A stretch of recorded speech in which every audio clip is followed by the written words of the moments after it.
Chapter 11. About the Hogwarts Express. There was a definite end of the holiday gloom in the air when Harry awoke next morning. Heavy rain was still splattering against the window as he got dressed in jeans and a sweatshirt. They would change into their school robes on the Hogwarts Express. He, Ron, Fred, and George had just reached the first floor, landing on their way down to breakfast. Mrs. Weasley appeared at the foot of the stairs, looking harassed. Arthur, she called up the staircase. Arthur, urgent message from the ministry. Harry flattened himself against the wall as Mr. Weasley came clattering past, his robe on back to front and hurtled out of the sight. When Harry and the others entered the kitchen, they saw Mrs. Weasley drumming anxiously in the drawers. I have got a quill here somewhere, and Mr. Weasley bending over the fire, talking to Harry, his eyes hard and opened them again to make sure that they were working properly. Amos Diggory's head was sitting in the middle of the flame like a large bearded egg. It was talking very fast, completely unperturbed by spark flying around in and the flame licking its ears. Nigger heard bang and shouting, so they went and called those.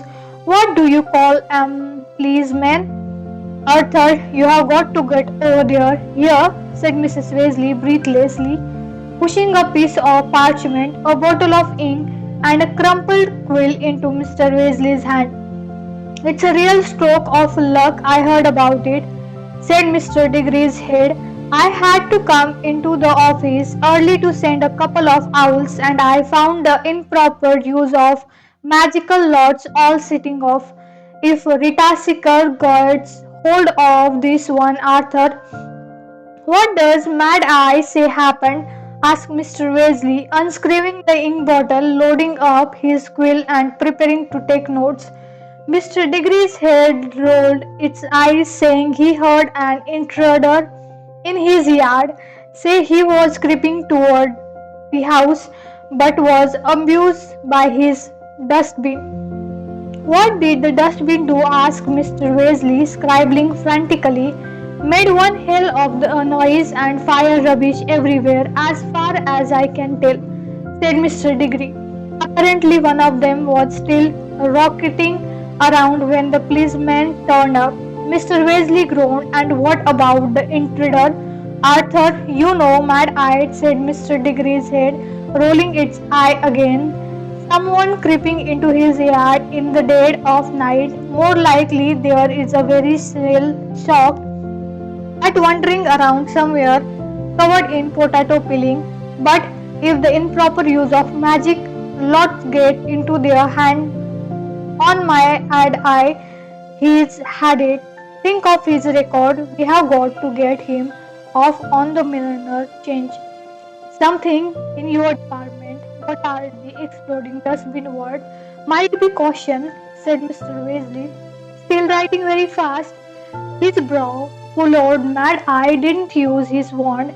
He didn't actually attack anymore. I'll bet the leapt out of the bed and started jinxing everything he could reach through the window, said Mr. Diggory. But they'll have a job proving it. There aren't any casualties. All right, I'm off, Mr. Weasley said, and he stuffed the parchment with his nose on into his pocket and dashed out of the kitchen again. Mr. Diggory's head looked around at Mrs. Weasley. Sorry about this, Molly, it said more calmly, bothering you so early and everything. But Arthur's the only one who can get Mad Eye off. And Mad Eye is supposed to be starting his new job today. Why he had to lose last night? Never mind, Amos, said Mrs. Weasley. Sure you won't have a bit of toast or anything before you go. Oh, go on then, said Mr. Diggory. Mrs. Weasley took a piece of buttered toast from a stack on the kitchen table, put it into the fire tongs, and transferred into Mr. Diggory's mouth. Thanks, he said in a muffled voice, and then, with a small poke, vanished. Harry could hear Mr. Weasley calling hurried goodbye to Bill, Charlie, Percy, and the girls. Within 5 minutes, he was back in the kitchen, his robe on the right away now, dragging a comb through his hair. I had better, Harry. You have a good term, boys, said Mrs. Weasley to Harry, Ron, and the twins, casting a cloak over his shoulder and preparing to disappear. Molly, are you going to be all right taking the kids to King's Cross? Of course I will, she said. You just look after Mad Eye, we'll be fine. As Mr. Weasley vanished, Bill and Charlie entered the kitchen. Did someone say Mad Eye? Bill asked what he's been up to now. He says someone tried to break into the house last night, said Mrs. Weasley. Mad Eye Moody, said George thoughtfully, spreading marmalade on his toast. Isn't he that nutter? Your father thinking very highly of Mad Eye Moody, said Mrs. Weasley sternly. Yeah, well, Dad, collect plugs, doesn't he? Said Fred quietly as Mrs. Weasley left the room. Bird of a feather. Moody was a great wizard in his time, said Bill. He's an old friend of Dumbledore's, isn't he? Said Charlie. Dumbledore's not what you had called normal thought he is, said Fred. I mean, I know he's genuine and everything. Who is Mad Eye? Asked Harry. He's retired, used to work at the ministry, said Charlie. I met him once when Dad took me into work with him. He was an orat, one of the best, a dark wizard catcher. He added, seeing Harry's blank look. Half the cells in Azkaban are full because of him. He made himself lord of enemies, though. The families of people he caught mainly, and I heard he's been getting really paranoid in his old age. Doesn't trust anyone anymore, sick dark wizard everywhere. Bill and Charlie decided to come and see everyone off the King's Cross station. Percy apologized most profusely, said that he really needed to get to work. I just can't justify taking more time off at the moment. He told them, Mr. Crouch is really starting to rely on me. Yeah, you know what, Percy, said George seriously. I reckon he'll know your name soon. Mrs. Weasley had braved the telephone in the village post office to order 3 ordinary Muggle taxis to take them into London. Arthur tried to borrow ministry cars for us, Mrs. Weasley whispered to Harry as they stood in the train van's yard, watching the taxi driver having 6 heavy Hogwarts trunks into their cars. But there weren't any to spare. Oh dear, they don't look so happy, do they? Harry didn't like to tell Mrs. Weasley that Muggle taxi driver rear transported overexcited owls and penguins was making an ear-splitting racket, nor did it help that number of filibusters, fabulous wait start, no-hit firework went off unexpectedly when Fred's trunk sprang open, causing the driver carrying it to yell with fright and pain as Crookshank clawed his way up the man's leg. The journey was uncomfortable, owing to the fact that they were jammed in the back of the taxis with their trunks. Crookshank took quite a while to recover from the firework, and by the time they entered London, Harry, Ron, and Hermione were all several scratched. They were very relieved to get out at King's Cross, even though the rain was coming down harder and even, and they got soaked carrying their trunk across the bussy road and into the station. Harry was used to getting onto platform 9 and 3/4 by now. It was a simple matter of walking straight through the apparently solid barrier dividing platform 9 and 10. The only tickly part was doing this in an unobstructive way, so as to avoid attacking Muggle attention. They did it in a group today. Harry, Ron, and Hermione, the most conspicuous since they were accompanied by Pigwidgeon and Crookshank, went first.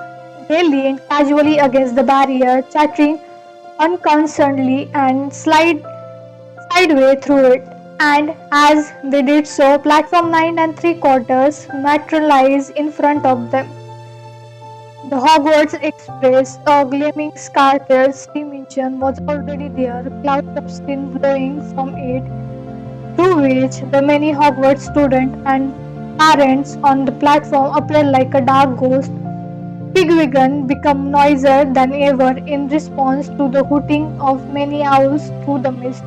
Harry, Ron, and Hermione set off to find seat and were soon stowing their luggage in a compartment halfway along the train. They then hopped back down onto the platform to say goodbye to Mrs. Weasley, Bill, and Charlie. I might be saying you all sooner than you think, said Charlie, grinning as he hugged Ginny. Goodbye. Why? Said Fred keenly. You'll see, said Charlie. Just don't tell Percy I mentioned it. It's classified information until such time as the ministry sees fit to release it.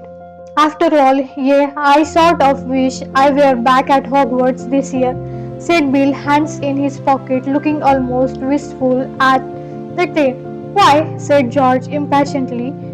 You are going to have an interesting year, said Bill, his eyes twinkling. I might even get time off to come and watch a bit of it. A bit of what? Said Ron. But at that moment, the whistle blew and Mrs. Weasley chewed them toward the train doors. Thanks for having us to stay, Mrs. Weasley, said Hermione as they climbed on board, closed the door, and leaned out of the window to talk to her. Yeah, thanks for everything, Mrs. Weasley, said Harry. Oh, it was my pleasure, dear, said Mrs. Weasley. I had invited you for Christmas, but well, I expect you are all going to want to stay at Hogwarts. What with one thing and another, Mum, said Ron irritably. What do you three know that we don't? You will find out this evening, I expect, said Mrs. Weasley smilingly.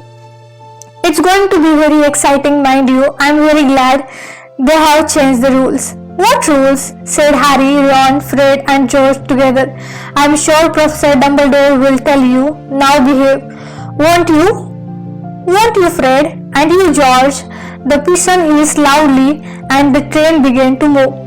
Tell us what's happening at Hogwarts, Fred bellowed out of the window as Mrs. Weasley, Bill and Charlie sped away from them. What rules are they changing? But Mrs. Weasley only smiled and waved. Before the train had rounded the corner, she, Bill and Charlie had separated. Harry, Ron and Hermione went back to their compartment. The thick rain splattering the window made it very difficult to see out of them. Ron undid his trunk, pulled out his maroon dress robe, and flung them over Pigwidgeon's cage to muffle his hooting. Batman wanted to tell us what's happening at Hogwarts, he said grumpily, sitting down next to Harry at the World Cup. Remember? But my own mother won't say. Wonder what? Shh, Hermione whispered suddenly, pressing her finger to her lip and pointing toward the compartment next to their. Harry and Ron listened and heard a familiar drawling voice drifting in through the open door. Father actually considered sending me to Drumstrange rather than Hogwarts. You know, he knows the headmaster, you know well. You know his opinion of Dumbledore, the man's such a mudblood lover, and Durmstrang doesn't admire that sort of riffraff. But mother didn't like the idea of me going to school so far away. Father says Durmstrang take a far more sensible line than Hogwarts, that the dark art Durmstrang student actually learn them, not just the defense rubbish we do. Hermione got up, tiptoed to the compartment door and slid it shut, blocking out Malfoy's voice. So he thinks Durmstrang would have suited him, does he? She said angrily. I wish he had gone. Then he wouldn't have to put up with him. Durmstrang's another wizarding school, said Harry. Yes, said Hermione sniffly. And it's got a horrible reputation according to an epistle of magical education in Europe. It puts a lot of emphasis on dark art. I think I have heard of it, said Ron ruggedly. Where is it? What country? Well, nobody knows. Do they? Said Hermione, raising her eyebrow. Oh, why not? Said Harry. There is traditionally been a lot of rivalry between the magic schools. Durmstrang and Boxbatten like a conceal their whereabouts so nobody can steal their secrets. Said Hermione, man, come off it, said Ron, starting to laugh. Durmstrang's got to be about the same size as Hogwarts. How are you going to hide a great big castle? But Hogwarts is hidden, said Hermione in surprise. Everyone knows that. Well, everyone who's read Hogwarts a history anyway. Just you then, said Ron. So go on. How do you hide a place like Hogwarts? It's bewitched, said Hermione. If a muggle look at it, all they see is a mouldering old ruin with a sign over the entrance saying, Danger, do not enter, unsafe. So Durmstrang will just look like a ruin to outsiders too. Maybe, said Hermione strugglingly. Or it might have muggle repelling charm on it, like the World Cup stadium, and to keep foreign wizard from finding it. They'll have made it unplottable. Come again. Well, you can enchant a building so it's impossible to plot on a map, can't you? Oh, if you say so, said Harry. But I think Durmstrang must be somewhere in the far north, said Hermione thoughtfully. Somewhere very cold because they have got fur caps as a part of their uniform. Ah, think of the possibilities, said Ron dreamily. It would have been so easy to push Malfoy off a glacier and make it look like an accident. Shame his mother like him. The rain became heavier and heavier as the train moved farther north. The sky was so dark and the windows so dim that the lanterns were lit by midday. The lunch trolley came rattling along the corridor and Harry brought a large steak of cauldron cake for them to share. Several of their friends looked in on them as the afternoon progressed, including Seamus Finnegan, Dean Thomas, and Neville Longbottom, a round-faced, extremely forgetful boy who had been brought up by his formidable witch of a grandmother. Seamus was still wearing his island roasty. Some of its magic seemed to be wearing off now. It was still squawking troll mullet warned, but in a very fiddle and exhausted sort of way.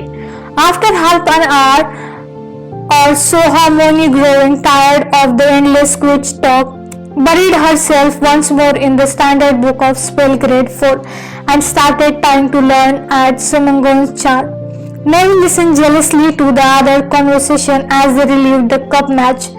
Grant didn't want to go, he said miserably. Wouldn't buy ticket. It sounded amazing though.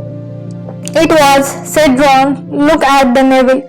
He emerged in his trunk up in the luggage rack and pulled out the miniature figure of Victor Crumb.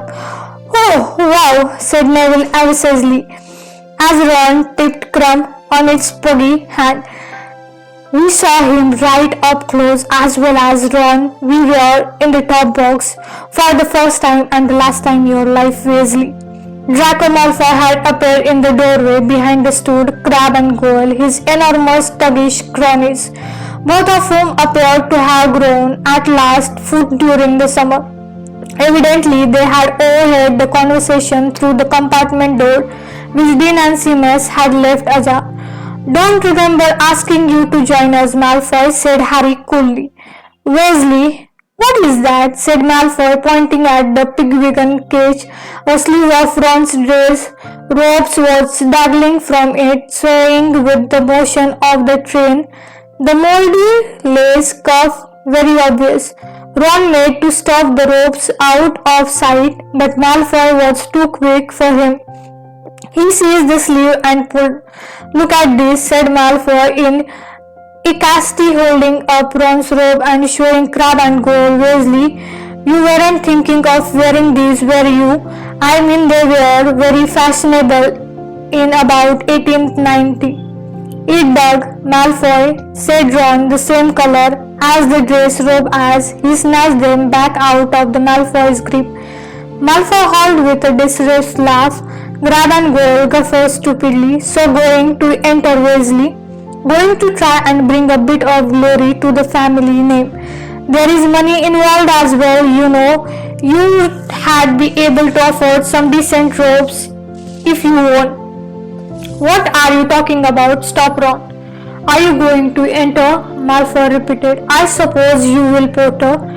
You never miss a chance to show off, do you? Either explain what you are on about, go away, Malfoy said Hermione testily over the top of the standard book of spell grade 4. A gleeful smile spread across Malfoy's pale face. Don't tell me you don't know, he said delightedly. You have got a father and brother at a ministry and you don't even know. My God, my father told me about it ages ago, heard it from Cornelius Fudge. But then fathers always associated with the top people at the ministry. Maybe your father's too junior to know about it, Weasley. Yes, they probably don't talk about important stuff in front of him. Laughing once more, Malfoy beckoned to Crabbe and Goyle, and the three of them disappeared.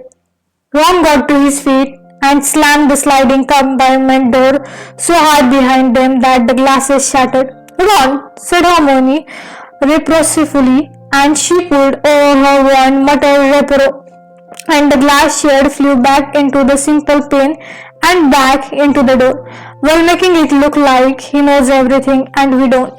Ron sneered. Fathers always associate with the top people at the ministry.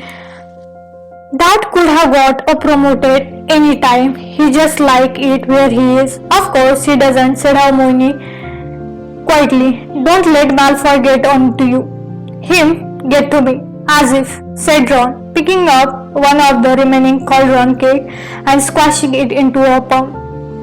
Ron's bad mood continued for the rest of the journey. He didn't talk much as they changed into their school robes and was still glowering when the Hogwarts Express slowed down at last and finally stopped in the pitch darkness of Hogsmeade Station. As the train door opened, there was a rumble of thunder overhead. Hermione bundled up Crookshank in her cloak and Ron left his dress robe over Peeweegan. As they left the train, heads bent and eye narrowed against the downpour. The rain was now coming down so thick and fast that it was as thought bucket of ice-cold water were being emptied repeatedly over their hands. Hi Hagrid, Harry yelled, seeing a giant silhouette at the far end of the platform. All right, Harry, Hagrid bellowed back, waving. See you at the feast if we don't, bro. First years traditionally reach Hogwarts Castle by sailing across the lake with Hagrid. Oh, I wouldn't fancy crossing the lake in the weather, said Hermione fervently, shivering as they inched slowly along the darker platform with the rest of the crowd. 100 horseless carriages stood waiting to them outside the station. Harry, Ron, Hermione and Neville climbed gratefully into one of them.